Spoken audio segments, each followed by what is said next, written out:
야, 새끼야! 또 뭘 잘못했냐? 상병 최상민의 거친 목소리가 내무반 전체를 얼어붙게 만들었습니다. 저녁 점호가 끝난 지 겨우 30분, 불이 꺼진 내무반에서 벌어지는 일상적인 풍경이었죠. 이등병 강윤호는 침대 모서리에 앉아 어깨를 움츠린 채 고개를 숙였습니다. 전입한 지 불과 일주일, 20살의 윤호는 아직 군대라는 거대한 톱니바퀴 속에서 어떻게 살아남아야 할지 몰랐습니다. 대학을 자퇴하고 입대한 결정이 옳았는지 매일 밤 후회했죠. 집에서는 나름 의젓했던 막내 아들이었는데 이곳에서는 그저 갓 입대한 신병일 뿐이었습니다. 대답 안 하냐? 최상민이 한 걸음 더 다가섰습니다. 23세 상병은 윤호보다 3살 많았지만 군대에서는 그 차이가 하늘과 땅만큼 컸죠. 다른 병사들은 모두 고개를 돌리고 모른 척했습니다. 누구도 이 상황에 개입하려 하지 않았죠. 제가 뭘 잘못했는지 모르겠습니다. 윤호의 떨리는 목소리가 어둠 속에서 흘러나왔습니다. 내성적인 성격 탓에 목소리도 작았죠. 모르겠다고? 점호 때 내 침상 정리 상태 봤냐? 이불 모서리가 삐뚤어져 있었어. 사실 그 정도는 누구나 할 수 있는 실수였습니다. 하지만 최상민에게는 윤호를 괴롭힐 완벽한 구실이었죠. 윤호가 전입 첫날부터 눈에 띄게 조용하고 내성적인 모습을 보였기 때문에 최상민은 윤호를 만만한 상대로 여겼습니다. 일어나. 윤호가 떨리는 다리로 일어나자 최상민은 윤호의 가슴팍을 거칠게 밀쳤습니다. 윤호는 뒤로 비틀거리며 벽에 등을 부딪혔죠. 벽에 차가운 느낌이 등을 타고 올라왔습니다. 군대가 뭔 줄 아냐? 여기는 내 집이 아니야. 규율이 있는 곳이라고. 최상민의 주먹이 윤호의 복부를 향해 날아갔습니다. 윤호는 끙하는 신음과 함께 몸을 구부렸죠. 뱃속이 뒤틀리는 아픔이 전신으로 퍼졌습니다. 소리 내지 마. 다른 애들 깨면 너 더 죽는다. 이런 일이 연속 사흘째였습니다. 첫째 날은 세면대 청소를 제대로 안 했다는 이유였고, 둘째 날은 식사 시간에 늦었다는 핑계였죠. 오늘은 이불 정리였습니다. 매번 다른 핑계였지만 결국 최상민이 윤호를 괴롭히고 싶어하는 마음은 변하지 않았습니다. 윤호는 이미 눈가에 멍이 들어 있었습니다. 며칠 전 최상민이 실수로 팔꿈치로 친 자리였죠. 다른 병사들 앞에서는 어디서 부딪혔냐? 며 오히려 걱정하는 척했지만 밤이 되면 달랐습니다. 낮과 밤의 최상민은 완전히 다른 사람이었죠. 내일부터는 새벽에 일찍 일어나서 내무반 청소 다 해놔. 알겠냐? 네. 대답을 똑바로 해. 네. 알겠습니다. 윤호의 목소리가 갈라졌습니다. 최상민은 만족스러운 표정으로 자신의 침상으로 돌아갔죠. 이런 상황이 반복되면서 윤호는 점점 위축되어 갔습니다. 내무반이 다시 조용해졌습니다. 윤호는 침대에 누워 천장을 바라보며 눈물을 참았습니다. 집에 있는 어머니가 보고 싶었죠. 군대 가서 사람 되고 와라며 웃으시던 어머니의 얼굴이 떠올랐습니다. 하지만 지금의 현실은 너무 달랐습니다. 매일 밤 이런 일이 반복되고 있었죠. 다른 병사들도 비슷한 경험을 했겠지만 누구도 입을 열지 않았습니다. 군대라는 곳의 암묵적인 룰이었죠. 신병은 참아야 하고 선임의 말에 무조건 따라야 한다는 분위기가 부대 전체를 지배하고 있었습니다. 이틀 후 윤호는 용기를 내어 중대장실을 찾았습니다. 박재원 대위는 서류를 정리하고 있었죠. 중대장님, 할 말이 있습니다. 뭔데? 박재원은 서류에서 눈을 떼지 않고 대답했습니다. 귀찮다는 표정이 역력했죠. 상병 최상민이 매일 밤 저를 최상민이 어쨌다고? 이때서야 박재원이 고개를 들었습니다. 하지만 박재원의 표정은 윤호가 기대했던 것과 달랐죠. 도움을 청하는 윤호를 바라보는 시선이 차가웠습니다. 이등병 강윤호, 너 지금 선임을 고자질하는 거야? 그게 아니라 정말 힘듭니다. 힘들다고? 남자면 참아야지. 이등병 티 내지 마. 박재원의 차가운 반응에 윤호는 할 말을 잃었습니다. 윤호가 기대했던 도움은 커녕 오히려 질책만 돌아왔죠. 군대가 뭔 줄 아냐? 여기서 신고했다가 내군 생활 끝나는 거 모르냐? 선임한테 잘 보여라. 그럼 문제 없어. 박재원은 다시 서류에 시선을 돌렸습니다. 윤호에 대한 관심은 이미 끝났다는 듯이 말이죠. 윤호는 고개를 숙이고 중대장실을 나왔습니다. 복도를 걷는 동안 무력감이 밀려왔죠. 아무도 자신의 편이 아니라는 생각이 들었습니다. 믿고 털어놓았던 중대장마저 자신을 외면하니 이제 누구에게 도움을 청해야 할지 막막했습니다. 그날 밤도 마찬가지였습니다. 최상민은 어김없이 윤호를 괴롭혔죠. 이번에는 중대장한테 뭔 소리 했냐?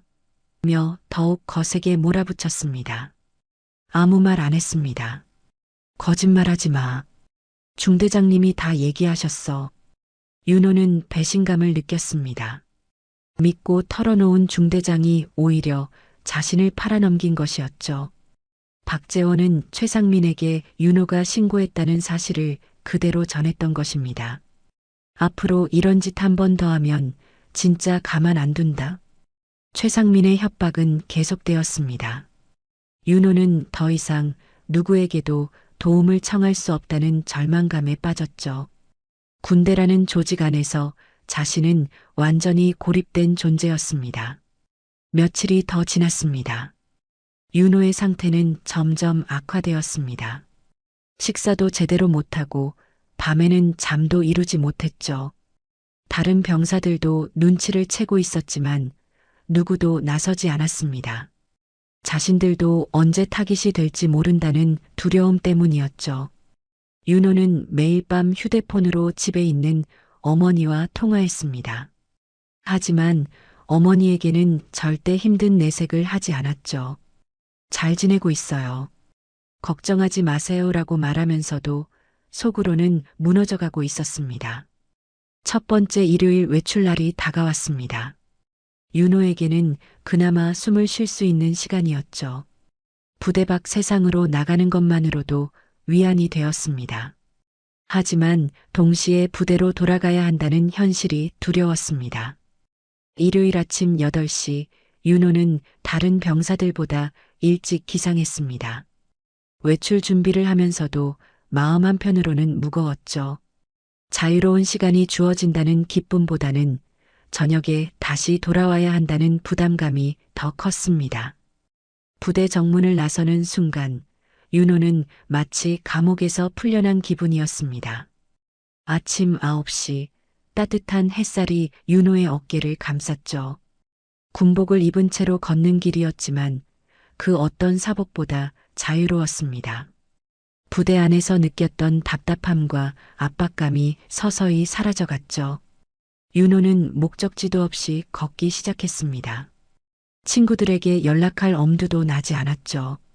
군대에서 벌어지는 일들을 어떻게 설명해야 할지 막막했습니다.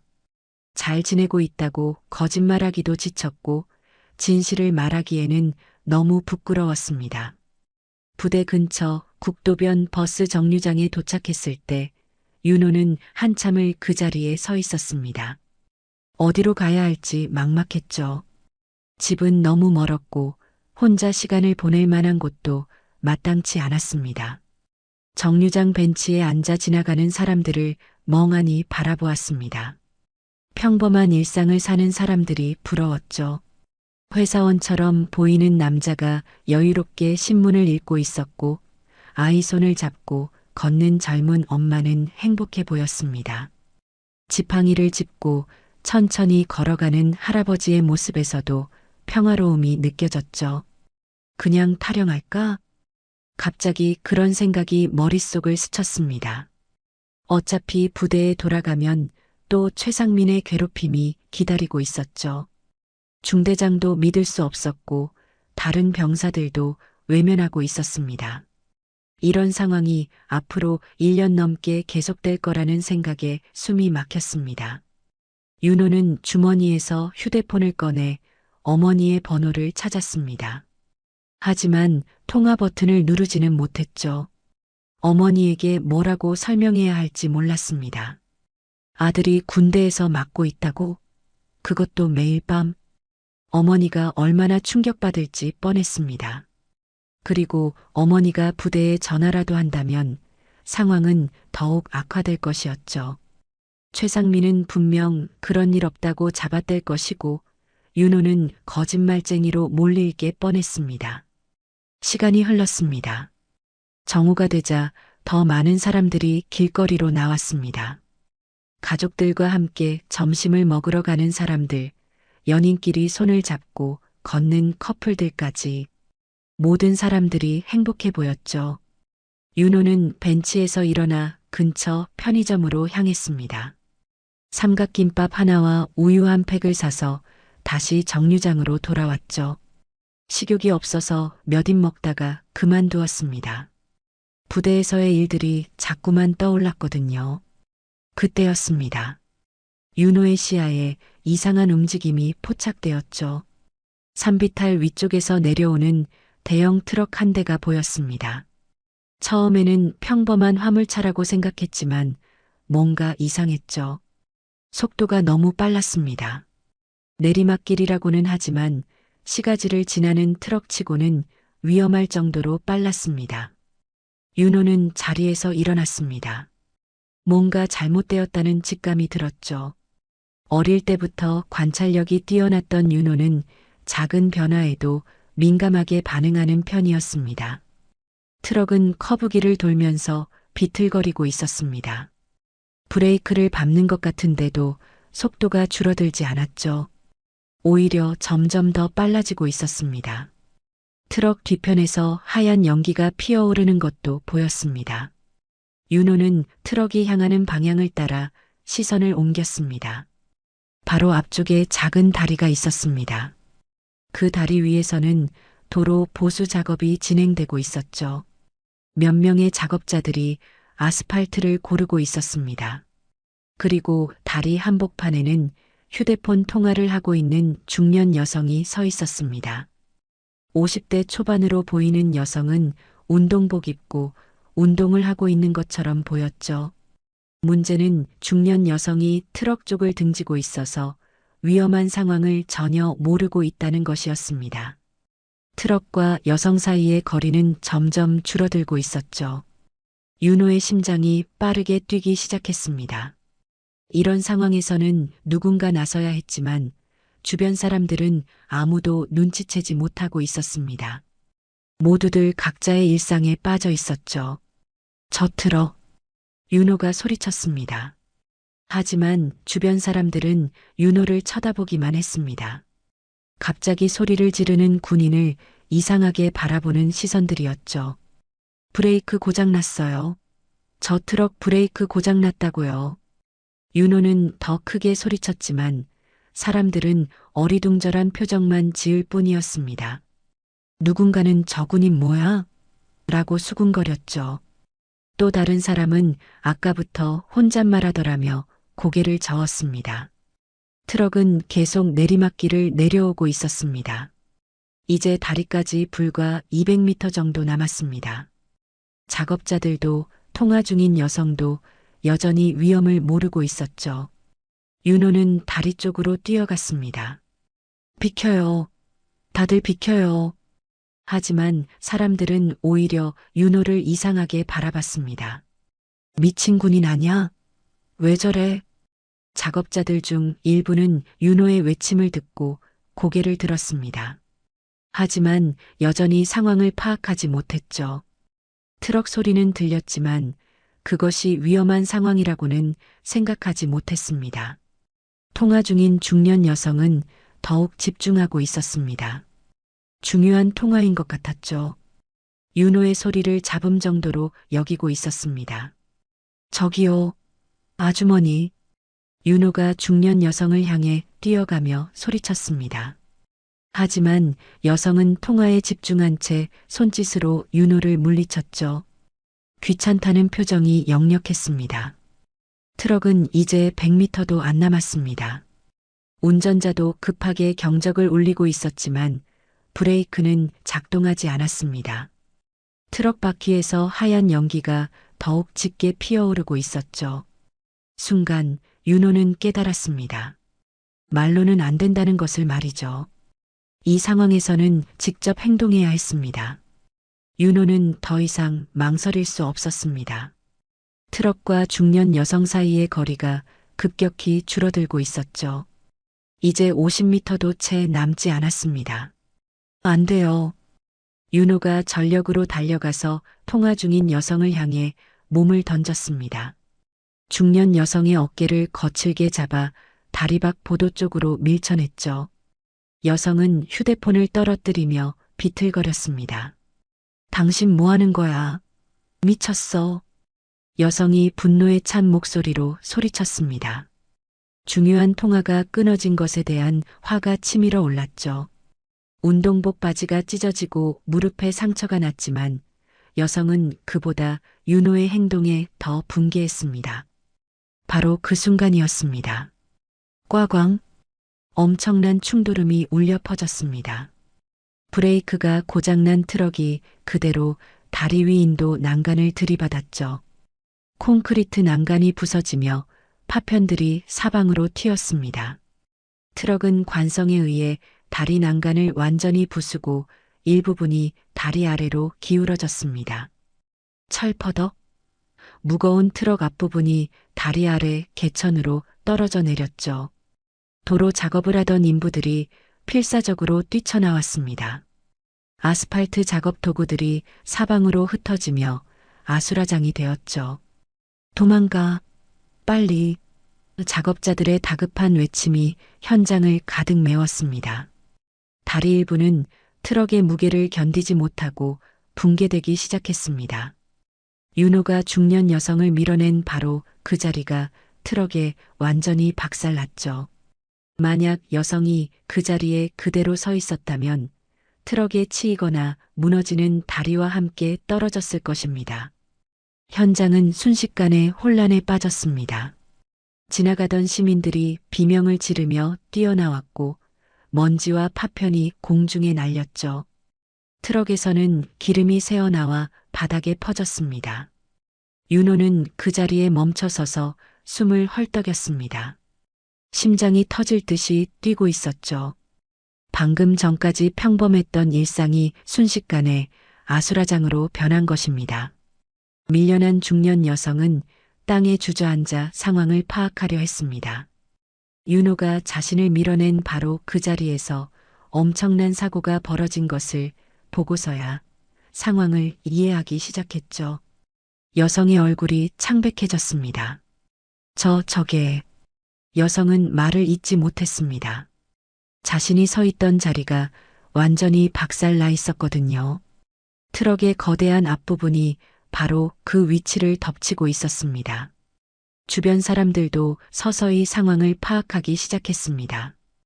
아까 윤호를 미친 군인이라고 수군거렸던 사람들의 표정이 바뀌었죠. 윤호가 소리쳤던 브레이크 고장이라는 말이 정확했다는 것을 깨달았습니다. 어머나, 저 군인이 사람을 구한 거야? 아까 계속 소리쳤잖아. 우리가 못 알아들었던 거네. 사람들의 시선이 윤호에게 집중되었습니다. 하지만 윤호는 여전히 충격에서 벗어나지 못하고 있었죠. 자신의 직감이 맞았다는 안도감과 함께 정말로 큰 사고가 벌어졌다는 현실감이 몰려왔습니다. 트럭 운전석에서는 운전자가 기어 나오고 있었습니다. 다행히 운전자는 큰 부상을 입지 않았지만 크게 놀란 상태였죠. 브레이크가 안 됐더니 정말 미안합니다. 운전자가 떨리는 목소리로 사과했습니다. 트럭의 브레이크 오일이 새어나와 브레이크가 완전히 작동하지 않았던 것이 확인되었죠. 윤호는 중년 여성에게 다가갔습니다. 여성은 여전히 땅에 앉아 충격에서 벗어나지 못하고 있었습니다. 괜찮으세요? 윤호가 조심스럽게 물었습니다. 여성은 윤호를 올려다보며 복잡한 표정을 지었죠. 분노와 감사가 뒤섞인 감정이었습니다. 당신이 나를. 여성은 말을 끝내지 못했습니다. 자신을 구해준 것에 대한 감사와 함께 아까 윤호에게 화를 냈던 것에 대한 미안함이 밀려왔죠. 현장에는 점점 더 많은 사람들이 몰려들었습니다. 사고 소식을 들은 시민들과 상점 주인들이 나와서 상황을 살펴보았죠. 누군가는 이미 신고 전화를 했는지 멀리서 사이렌 소리가 들려왔습니다. 119. 다리에서 트럭 사고 났어요. 부상자가 있나요? 신고를 받은 상황실에서 자세한 내용을 묻고 있었습니다. 윤호는 주변을 둘러봤습니다. 작업자들은 모두 안전한 곳으로 대피했고 트럭 운전자도 큰 부상은 없어 보였습니다. 가장 위험했던 중년 여성도 무사했죠. 하지만 만약 윤호가 행동하지 않았다면 어떻게 되었을까요? 그 생각만으로도 끔찍했습니다. 중년 여성은 확실히 트럭에 치이거나 무너지는 다리와 함께 떨어졌을 것입니다. 정말 고마워. 중년 여성이 떨리는 목소리로 말했습니다. 이제서야 윤호의 행동이 자신의 생명을 구했다는 것을 완전히 이해했죠. 윤호는 고개를 끄덕였습니다.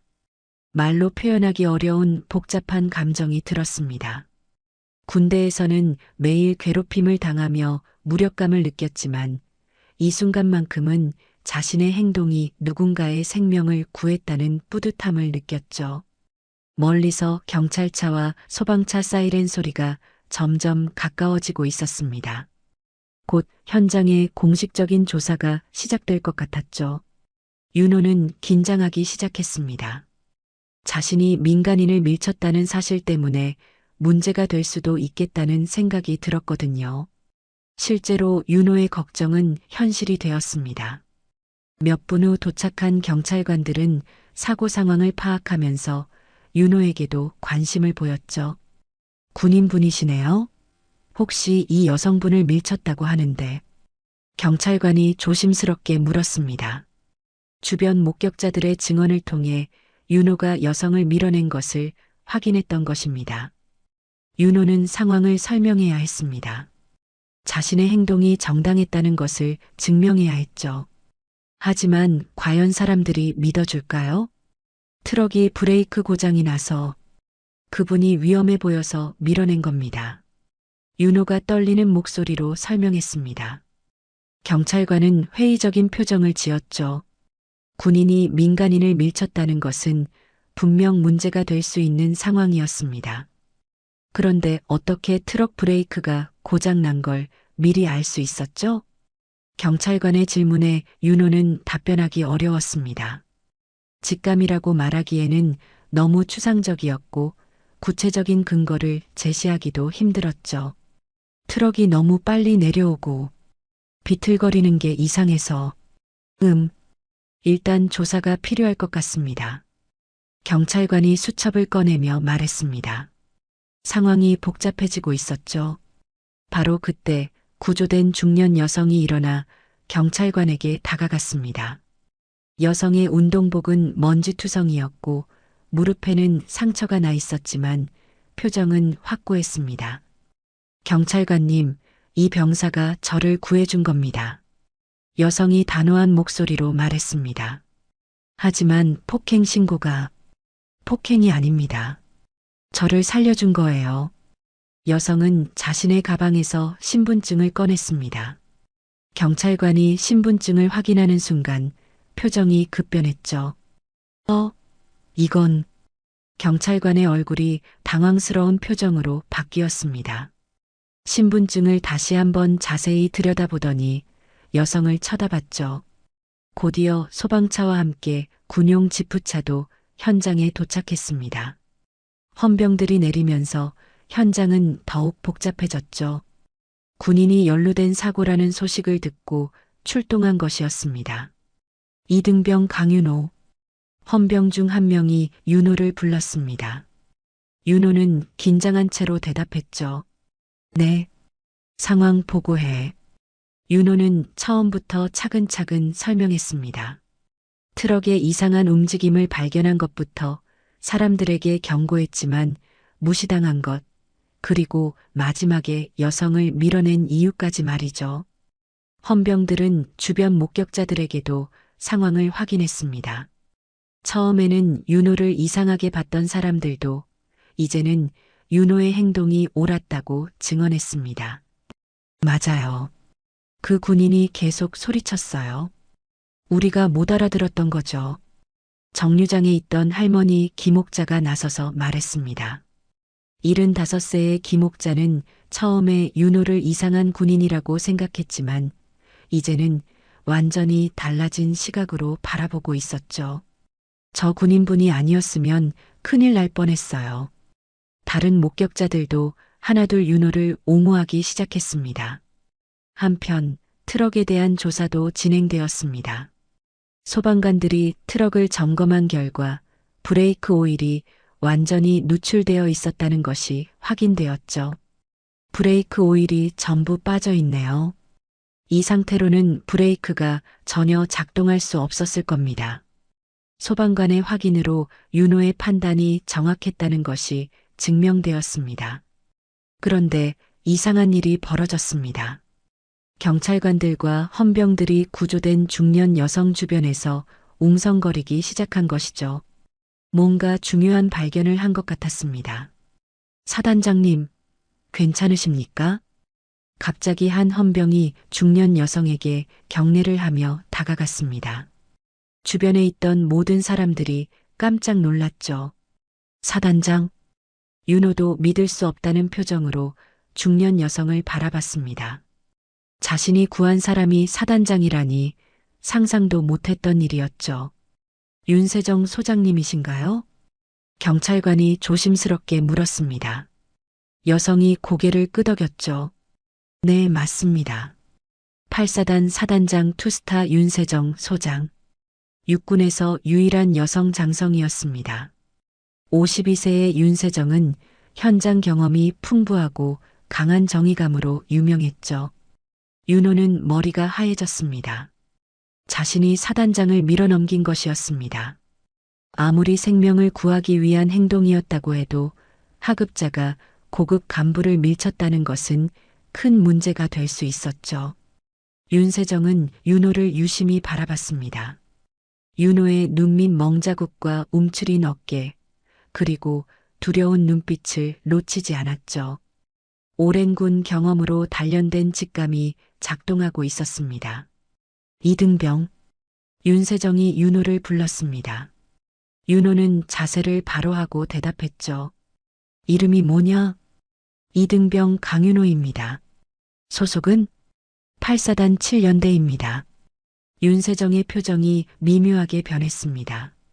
자신이 관할하는 사단의 병사였던 것이죠. 방금 나를 구해준 거냐? 네, 그렇습니다. 윤호의 대답에 윤세정은 잠시 말없이 윤호를 관찰했습니다. 그런데 윤호의 상태가 보통이 아니라는 것을 느꼈죠. 눈밑 멍자국은 며칠 된 것 같았고 전체적으로 위축된 모습이었습니다. 그 멍은 어떻게 난 거냐? 윤세정의 예상치 못한 질문에 윤호는 당황했습니다. 사고와는 전혀 관계없는 질문이었거든요. 그건 윤호는 답변하기 어려웠습니다. 사단장 앞에서 부대 내 가혹행위에 대해 이야기하기는 너무 부담스러웠죠. 윤세정은 윤호의 반응을 보고 더욱 확신했습니다. 뭔가 문제가 있다는 것을 말이죠. 하지만 지금은 사고 현장이었기 때문에 자세한 이야기는 나중에 들어야 했습니다. 일단 사고 처리부터 하자. 윤세정이 주변 경찰관들에게 말했습니다. 이 병사는 생명을 구한 영웅입니다. 어떤 문제도 있어서는 안 됩니다. 윤세정의 말에 경찰관들은 고개를 끄덕였습니다. 사단장의 증언이 있는 상황에서 윤호를 문제 삼을 이유는 없었죠. 현장 정리가 시작되었습니다. 트럭은 크레인으로 들어 올려졌고 부서진 다리는 임시 복구 작업이 진행되었습니다. 다행히 인명피해는 없었고 재산 피해도 생각보다 크지 않았죠. 윤세정은 윤호에게 다가왔습니다. 강윤호, 너 덕분에 내가 살았다. 고맙다. 사단장의 감사 인사에 윤호는 어떻게 반응해야 할지 몰랐습니다. 아닙니다. 아니야, 정말 고맙다. 그런데 윤세정이 말을 멈췄습니다. 윤호의 상태가 계속 신경 쓰였기 때문이죠. 부대 복귀하면 중대장한테 얘기해서 나한테 찾아오게. 미리 얘기해 놓을 테니. 네, 할 이야기가 있다. 윤세정의 말에 윤호는 혼란스러웠습니다. 좋은 일인지 나쁜 일인지 판단하기 어려웠죠.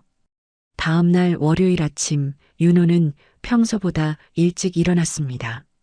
사단장이 자신을 부른다는 것이 밤새 머릿속을 맴돌았죠. 과연 어떤 이야기를 하려는 걸까요? 내무반 분위기는 여전했습니다. 최상민은 어제 외출해서 돌아온 윤호를 보고 비웃는 표정을 지었죠. 야, 어제 어디 갔다 왔냐? 혼자 뭐 했어? 그냥 정류장에서 쉬었습니다. 윤호는 어제 있었던 일을 말하지 않았습니다. 믿어주지 않을 것 같았고 자칫 또 다른 괴롭힘의 빌미가 될 수도 있었거든요. 아침 조회가 끝난 후 윤호는 사단 본부로 향했습니다. 심장이 빠르게 뛰고 있었죠. 사단장실에 가본 적이 없었기 때문에 길을 찾는 것도 쉽지 않았습니다. 사단 본부 건물은 윤호가 생활하는 병영과는 완전히 달랐습니다. 깔끔하게 정리된 복도와 각종 표창장들이 걸린 벽면이 위압적으로 느껴졌죠. 사단장님을 뵈러 왔습니다. 윤호가 비서실에서 말했습니다. 참모들이 윤호를 신기하게 바라봤죠. 이등병이 사단장을 직접 면담하는 경우는 매우 드물었기 때문입니다. 강윤호 이등병 맞죠? 잠시만 기다리세요. 비서가 내선 전화로 확인한 후 윤호를 사단장실로 안내했습니다. 사단장실 문이 열리자 윤세정이 책상에서 일어났습니다. 어제와는 달리 완전한 군복 차림이었지만 표정은 생각보다 따뜻했죠. 들어와서 앉아라. 윤세정이 소파를 가리키며 말했습니다. 격식을 차리지 않고 편안한 분위기로 이야기하려는 것 같았습니다. 윤호는 긴장한 채로 소파 끝에 앉았습니다. 사단장과 단둘이 있다는 것 자체가 믿기지 않았죠. 어제 정말 고마웠다. 너 덕분에 내가 살았어. 아닙니다. 당연한 일을 했을 뿐입니다. 당연한 일이라고? 그렇게 생각하는 사람이 몇이나 될까? 윤세정은 윤호를 유심히 관찰했습니다. 어제 본 것처럼 눈 밑 멍자국이 여전했고 전체적으로 위축된 모습이었죠. 강윤호, 솔직하게 물어볼 게 있다. 부대에서 힘든 일 없냐? 갑작스러운 질문에 윤호는 당황했습니다. 어떻게 대답해야 할지 몰랐죠. 눈밑멍은 어떻게 난 거냐? 어제도 물어봤지만 제대로 답하지 않았잖아. 윤세정의 날카로운 질문에 윤호는 말문이 막혔습니다. 사단장이라는 높은 분 앞에서 부대 내 문제를 이야기하기는 너무 부담스러웠습니다. 혹시 가혹행위나 폭행을 당하고 있는 거냐? 윤세정의 직접적인 질문에 윤호의 몸이 굳어졌습니다. 정확히 핵심을 찌른 것이었죠. 아닙니다.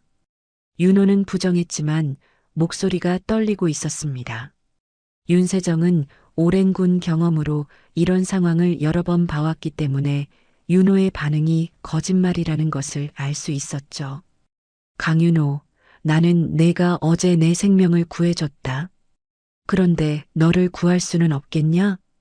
윤세정의 따뜻한 말에 윤호의 눈이 촉촉해졌습니다.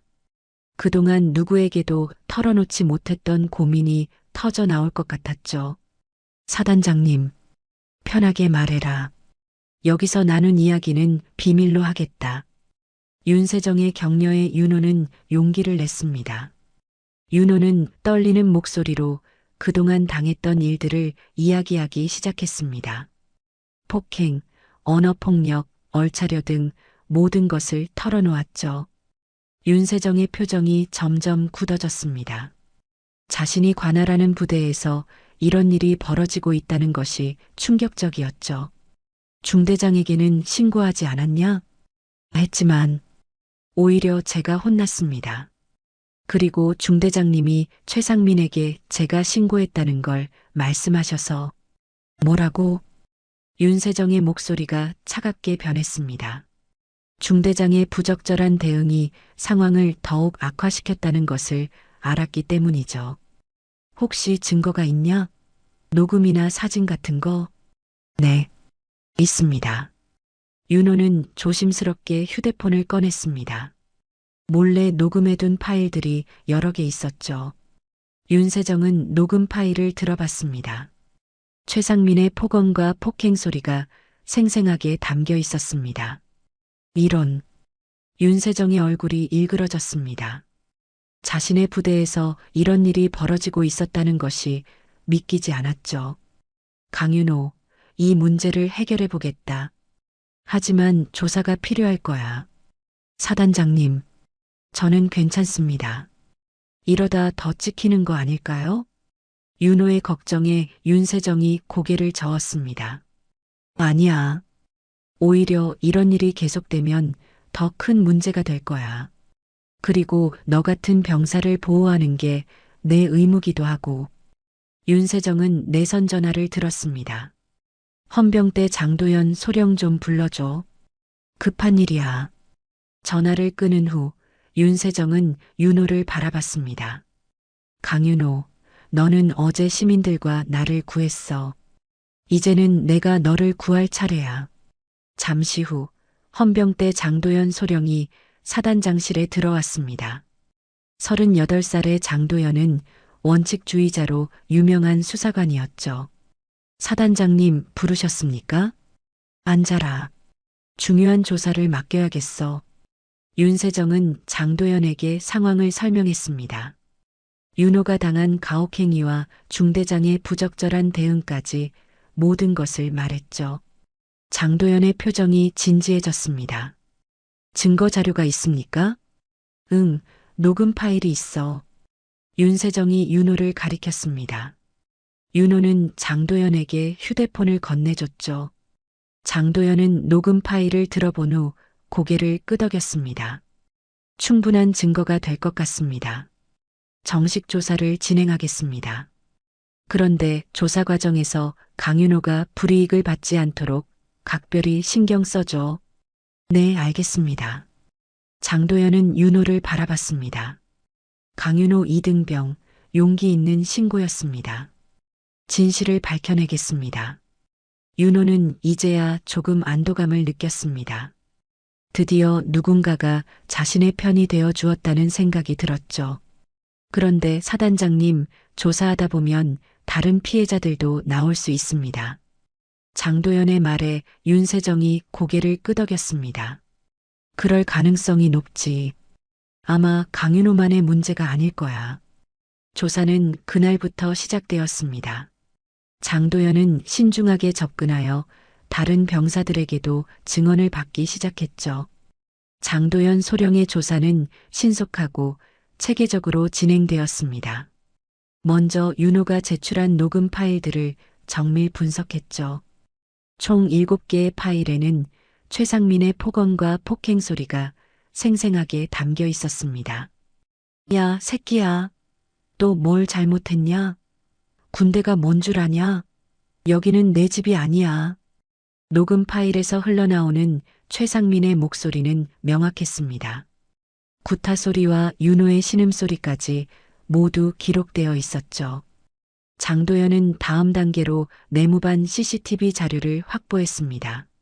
하지만 문제가 있었습니다. 내무반 내부에는 CCTV가 설치되어 있지 않았고 복도 CCTV만 있었죠. 복도 CCTV로는 내무반 안에서 일어나는 일을 확인하기 어렵습니다. 하지만 장도연은 포기하지 않았습니다. 복도 CCTV를 통해 최상민이 밤늦게 윤호 침상 근처로 이동하는 모습들을 확인할 수 있었거든요. 그리고 가장 중요한 증거를 발견했습니다. 윤호가 몰래 촬영한 영상이었죠. 휴대폰으로 촬영한 흔들리는 영상이었지만 최상민이 윤호를 때리는 장면이 담겨 있었습니다. 화질은 좋지 않았지만 상황을 파악하기에는 충분했죠. 이 정도면 확실한 증거입니다. 장도연은 다음 단계로 다른 병사들에 대한 조사를 시작했습니다. 처음에는 모두들 입을 열지 않았죠. 군대의 암묵적인 룰 때문이었습니다. 하지만 장도연의 끈질긴 설득으로 한 명씩 증언하기 시작했습니다. 저도 비슷한 일을 당했습니다. 일병 김민수가 떨리는 목소리로 증언했습니다. 김민수 역시 최상민에게 폭행을 당한 적이 있었죠. 상병 최상민이 술 냄새를 맡고 저를 때렸습니다. 제가 술을 마신 게 아닌데도. 언제 일이죠? 지난달 말쯤이었습니다. 외박에서 돌아온 다음 날이었어요. 김민수의 증언에 이어 다른 병사들도 용기를 냈습니다. 이등병 박상현도 비슷한 경험을 털어놓았습니다. 저는 청소를 잘못했다고 해서 맞았습니다. 하지만 다른 사람도 똑같이 했는데 저만. 증언이 쌓여가면서 최상민의 가혹행위 패턴이 드러났습니다. 주로 신병들을 타깃으로 삼았고 사소한 핑계를 댄 뒤 폭행을 가했던 것이죠. 장도연은 최상민의 이전 부대 기록도 조사했습니다. 놀랍게도 이전 부대에서도 비슷한 문제가 있었다는 것을 발견했죠. 이전 부대에서 전출 처리된 이유가 바로 이것이었습니다. 최상민은 문제를 일으킬 때마다 전출로 해결했던 것이었습니다. 근본적인 문제 해결 없이 단순히 부대만 옮겨 다녔던 거죠. 한편 중대장 박재원에 대한 조사도 진행되었습니다. 윤호가 신고했을 때 박재원이 어떻게 대응했는지가 핵심이었죠. 장도연은 박재원을 소환했습니다. 중대장, 이등병 강윤호가 가혹행위 신고를 했을 때 어떻게 대응하셨습니까? 그런 일이 있었나요? 기억이 잘. 박재원은 발뺌하려 했지만 윤호의 상담 기록이 남아 있었습니다. 부대에서는 모든 상담 내용을 기록으로 남기도록 되어 있었거든요. 여기 기록이 있습니다. 강윤호 이등병이 상담을 요청했고 중대장이 상담을 진행했다고 되어 있는데 박재원은 더 이상 부정할 수 없었습니다. 아, 그때 말씀이군요. 하지만 단순한 선후임 간 갈등 정도로 파악했습니다. 단순한 갈등이라고? 폭행 신고였는데 확실한 증거가 없었습니다. 박재원의 변명에 장도연은 고개를 저었습니다. 그럼 왜 상병 최상민에게 신고 사실을 알려주셨습니까? 이 질문에 박재원은 말문이 막혔습니다. 신고자 보호가 기본인데 오히려 가해자에게 신고 사실을 알려준 것은 명백한 잘못이었죠. 그건 상황을 파악하려고 결과적으로 피해자의 상황을 더욱 악화시켰습니다. 장도연의 조사는 계속 확대되었습니다. 다른 중대에서도 비슷한 사례들이 발견되었거든요. 상병 최상민만의 문제가 아니었습니다. 부대 전체에 만연한 가혹행위 문화가 있었던 것이죠. 조사 과정에서 윤호는 별도의 숙소에서 보호받았습니다. 윤세정 사단장의 특별 지시였죠. 조사가 끝날 때까지 안전한 곳에서 지내라. 윤호는 처음으로 편안한 밤을 보낼 수 있었습니다. 폭행에 대한 두려움 없이 잠들 수 있었죠. 며칠 후 장도연은 조사 결과를 윤세정에게 보고했습니다. 사단장님, 조사 결과 총 12명의 피해자가 확인되었습니다. 12명이나? 네, 상병 최상민 외에도 다른 가해자들이 더 있었습니다. 윤세정의 표정이 굳어졌습니다. 자신이 관할하는 부대에서 이런 일이 광범위하게 벌어졌다는 것이 충격적이었죠. 중대장들의 대응은 어땠습니까? 대부분 소극적이었습니다. 일부는 아예 묵인하는 수준이었고요. 조사 결과는 예상보다 심각했습니다. 개인적인 문제가 아니라 조직적인 문제였던 것이죠.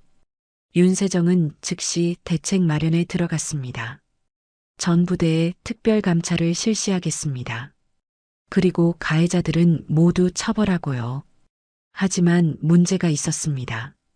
가해자들과 일부 간부들이 반발하기 시작한 것이죠. 이건 정치적 탄압입니다. 최상민은 자신의 행동을 부정하며 억울함을 호소했습니다. 단순한 군기잡기였는데 왜 이렇게 과장하는 거냐? 다른 가해자들도 비슷한 반응을 보였죠. 심지어 일부 간부들도 윤세정의 조치가 과도하다고 생각했습니다. 사단장님이 너무 민감하게 반응하시는 거 아닙니까? 예전부터 있던 일인데. 이런 반발에 윤호는 불안해지기 시작했습니다. 혹시 자신이 부대 전체를 어렵게 만드는 건 아닐까 하는 생각이 들었죠. 사단장님, 저는 괜찮습니다. 이 정도면 충분합니다. 윤호가 윤세정에게 말했습니다. 하지만 윤세정의 결심은 확고했습니다. 강윤호, 이건 내 개인적인 문제가 아니야.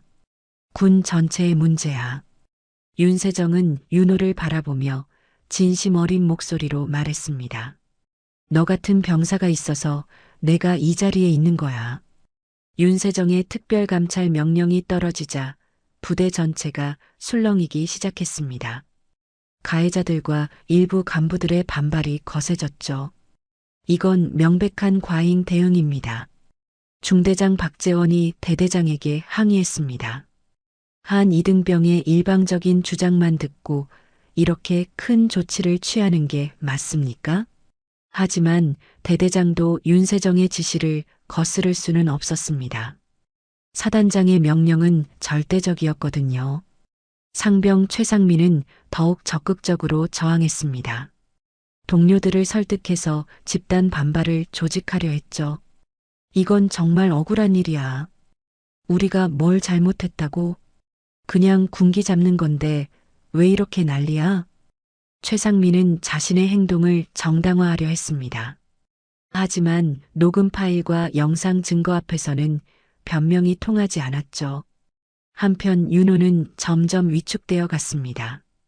자신 때문에 부대 전체가 시끄러워지고 있다는 부담감이 컸거든요. 제가 참았으면 이런 일이 없었을 텐데. 윤호가 자책하는 모습을 본 윤세정은 마음이 아팠습니다. 강윤호, 내 잘못이 아니야. 오히려 용기 있는 행동이었어. 하지만 다른 사람들이 저를 안 좋게 보는 것 같아요. 실제로 일부 병사들은 윤호를 곱지 않은 시선으로 바라보고 있었습니다. 부대에 문제를 일으킨 고자질쟁이로 여기는 사람들이 있었죠. 저 때문에 부대가 난리 났다. 왜 참지 못하고 신고했을까? 이런 분위기 때문에 윤호는 더욱 힘들어했습니다. 윤세정은 이런 상황을 그냥 둘 수 없었습니다. 전체 부대원을 대상으로 특별 교육을 실시했죠. 여러분, 가혹행위는 절대 용납될 수 없는 범죄입니다. 강당에 모인 부대원들 앞에서 윤세정이 엄중한 목소리로 말했습니다. 군기와 가혹행위는 완전히 다른 것입니다. 진정한 군인은 약자를 보호하는 사람이지 괴롭히는 사람이 아닙니다. 하지만 일부 부대원들은 여전히 수긍하지 않는 표정이었습니다. 오랫동안 내려온 관습을 하루아침에 바꾸기는 어려웠죠. 조사가 깊어질수록 더 많은 문제들이 드러났습니다. 다른 중대에서도 유사한 가혹행위 사례들이 발견되었거든요. 장도연의 조사팀은 총 25건의 가혹행위 사례를 확인했습니다. 피해자는 총 18명, 가해자는 9명이었죠. 이 정도면 개인적 일탈이 아니라 조직적 문제입니다. 장도연이 윤세정에게 최종 보고를 했습니다. 가해자들에 대한 처벌과 함께 시스템 개선이 필요합니다. 윤세정은 단호한 결정을 내렸습니다. 모든 가해자는 영창 처벌하고 악질적인 경우는 형사 고발까지 하겠습니다. 중대장들에 대해서는 어떻게 하시겠습니까? 묵인하거나 잘못 대응한 간부들은 모두 보직 해임입니다. 윤세정의 강력한 조치에 가해자들은 더욱 반발했습니다. 특히 최상민은 끝까지 자신의 무죄를 주장했죠.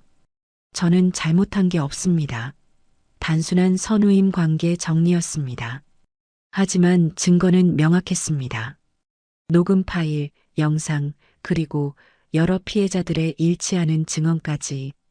영창 처벌이 확정되자 최상민은 완전히 달라진 모습을 보였습니다. 윤호를 원망하는 눈빛으로 바라봤죠. 내가 고자질해서 내 인생이 망가졌어.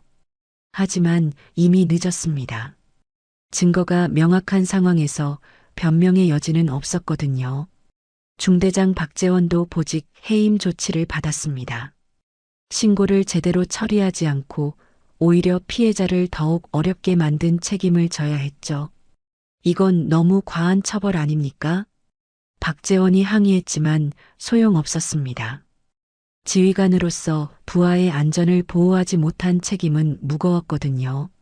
처벌 조치가 발표되자 부대 분위기가 조금씩 달라지기 시작했습니다. 가혹행위가 정말로 용납되지 않는다는 것을 모든 부대원이 깨달았죠. 하지만 윤호는 여전히 불안했습니다. 자신을 향한 시선들이 부담스러웠거든요. 제가 너무 큰 일을 저지른 게 아닐까요? 윤호가 윤세정에게 털어놓았습니다. 큰 일을 저질렀다고?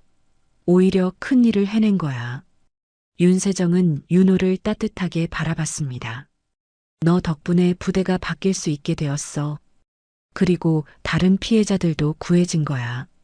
며칠 후 윤세정은 특별한 발표를 했습니다. 정군 차원의 표창 추천이었죠. 이등병 강윤호는 시민의 생명을 구했을 뿐만 아니라 부대 내 가혹행위를 신고하여 건전한 병영 문화 조성에 기여했습니다. 이 소식이 전해지자 부대 분위기가 완전히 바뀌었습니다. 윤호를 바라보는 시선도 달라졌죠. 저 이등병 대단하네. 진짜 용기 있는 행동이야. 언론에서도 이 사건에 관심을 보이기 시작했습니다. 시민을 구한 용감한 군인, 가혹행위에 맞선 이등병이라는 제목의 기사들이 나왔죠. 하지만 여전히 마지막 고비가 남아 있었습니다. 일부 고위 간부들이 윤세정의 조치가 과도하다며 문제를 제기한 것이죠. 한 이등병의 일방적 주장으로 이렇게 큰 조치를 취하는 것이 적절한가? 부대 기강에 악영향을 미칠 수 있다. 이런 압력 때문에 윤호는 다시 불안해졌습니다. 혹시 모든 것이 물거품이 되는 건 아닐까 하는 걱정이 들었죠. 하지만 윤세정은 흔들리지 않았습니다.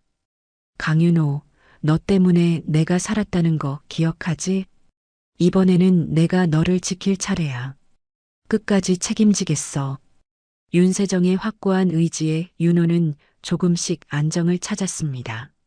드디어 누군가가 자신을 끝까지 보호해준다는 믿음이 생겼죠. 윤세정의 강력한 의지에도 불구하고 고위 간부들의 압력은 계속되었습니다. 일부에서는 사단장이 개인적 감정으로 과잉 대응하고 있다는 소문까지 돌았죠.